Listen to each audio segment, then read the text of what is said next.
Hey, suốt đây nào kia, vừa một chiều kia sai chỉ mấyជាមួយខ្ញុំទៀតហើយបន្ទាប់ពីបានមករយៈមកថ្ងៃនេះផងដែរខ្ញុំបានធ្វើដំណើរទៅកាន់ខេត្តកំពតរយៈពេល2យប់មួយថ្ងៃដោយអ្នកគ្នាបានដឹងស្រាប់ហើយរដូវនេះគឺជារដូវវស្សាហើយក៏ជារដូវភ្លៀងរីឯធម្មជាតិគឺពណ៌ស្រស់ស្អាតមែនទែនអ្នកគ្នាហើយបើអ្នកគ្នាកាត់ទុកកាត់អីអាចជិះឈៀលលេងទៅកាន់ខេត្តកំពតឬមួយក៏ឡើងបូកគោគឺធ្វើឲ្យអ្នកគ្នាអារម្មណ៍ស្រស់ស្រាយ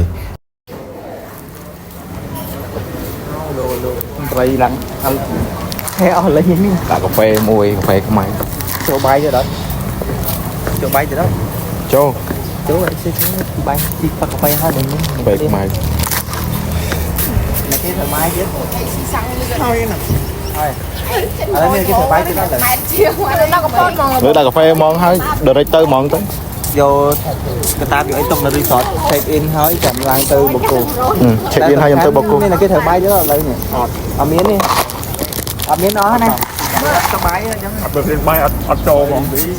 អត់ទៅរៀនបាយអញទៅចូលអីទៅចាំឥឡូវយើងកំណត់ពាក់កណ្ដាលផ្លូវទេចង់ពីបាយទៅហើយចូលដាក់កាហ្វេម្នាក់មួយសិនបានចេញទៅទៀត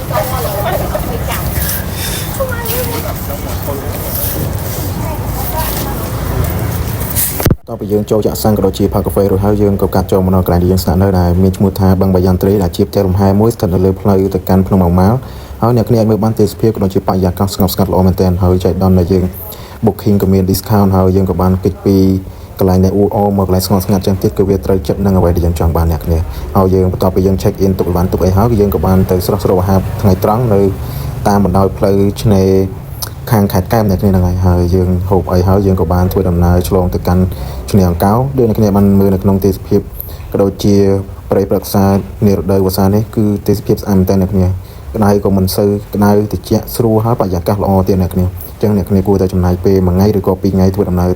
ទៅលេងខេត្តកំពតដើម្បីកាត់ផ្សាយឬក៏ដើម្បីបន្ធូរអារម្មណ៍ទៀតតានតើបន្ទាប់ពីយើងបានទៅលេងឆ្នេរអង្ការហើយយើងក៏បានឆ្លៀតចូលតាមដងព្រែកនៅខេត្តកំពតនៅជាប់ផ្លូវធំហ្នឹងហើយយើងក៏បានអង្គុយជាដើមម្នាក់មកកំប៉ុងអង្គុយមើលទេសភាពគេជិះម៉ូតូហើយនឹងជួរភ្នំបូកគោអ្នកគ្នាហើយយើងក៏បាននិយាយគ្នាសំឡេងសម្ដាននេះលេងស្ដាប់ទឹកសមុទ្រហើយនឹងខ្យល់បរិយាកាសនៅតាមមាត់ព្រែកទៅគឺថាអែមមែនតើអ្នកគ្នាបងប្រុសអូបងប្រុសបងប្រុស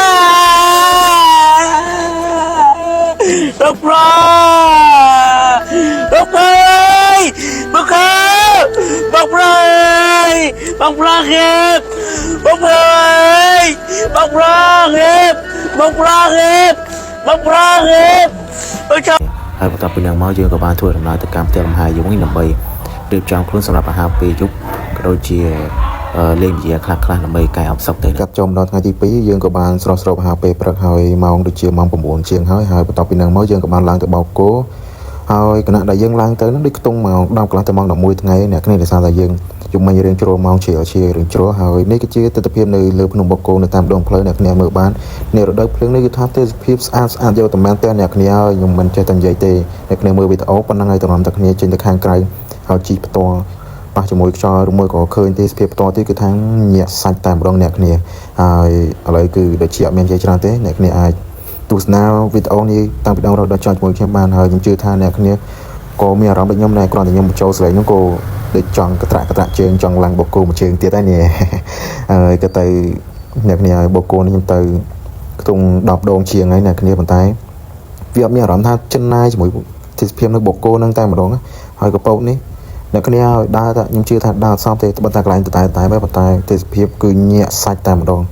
ចឹងហើយអ្នកគ្នាគួរតែឆ្លៀតពេលពីការងារ1ថ្ងៃឬមួយក៏2ថ្ងៃដើម្បីធ្វើដំណើរទៅកាន់ខេត្តកំពតលេងឬមួយក៏យំបាច់ចាំខេត្តកំពតទៅខេត្តណាផ្សេងក៏បានឲ្យអ្នកគ្នាមានពេលព្រោះអ្នកគ្នាតុកស៊ីជាមួយការងារផងបញ្ហាផ្សេងមួយចំនួនហើយជាពិសេសចង់និយាយថាភាពណែនណាំតែតាមនៅក្នុងទីក្រុងទៀតគឺធ្វើយើងវល់ហើយមានអារម្មណ៍ថា stress ខ្លាំងមែនទែនមកហើយដល់ពេលយើងយូរយើងបានចេញម្ដងចេះទៀតគឺថាអ្នកគ្នា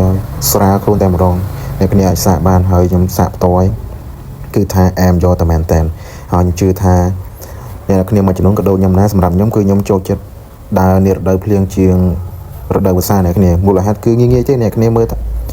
មកអាណាធម្មជាតិខៀវស្ងាត់ហើយទេសភាពស្អាតហើយមួយវិញទៀតគឺត្រជាក់នឹងហើយត្រជាក់ហើយបើផលវិបាកក្នុងការធ្វើដំណើរគឺពិបាកត្រង់ថាខែភ្លៀងអ្នកគ្នាដឹងស្រាប់កន្លែងខ្លះលិចទឹកលិចអីចឹងពិបាកធ្វើដំណើរប៉ុន្តែទេសភាពខ្ញុំឲ្យ 100លើ10បងខ្ញុំនិយាយចឹងមកគឺ100លើ10តែម្ដងអ្នកគ្នាហើយអញ្ចឹងពីខ្ញុំទៅគឺមានតែប៉ុណ្្នឹងទេហើយក៏អរគុណអ្នកគ្នាសម្រាប់ការតាមដានហើយមួយវិញទៀតកុំភ្លេចជួយចុច follow page របស់ខ្ញុំផងព្រោះថាខ្ញុំបង្កើតវាចូល3ឆ្នាំហ្នឹងហើយប៉ុន្តែវាទី1ខ្ញុំអត់សូវមានពេលហើយទី2វាស្ទើរថវិកាហើយទី3គឺអត់សូវស្ទាត់ចឹងហើយខ្ញុំចង់ build up page របស់ខ្ញុំក៏ដូចជាចង់ឲ្យអ្នកគ្នាជួយ support ខ្ញុំដើម្បីជំរុញទឹកចិត្តខ្ញុំធ្វើបន្តព្រោះថាមានតែអ្នកទាំងអស់គ្នាទេទើបធ្វើខ្ញុំ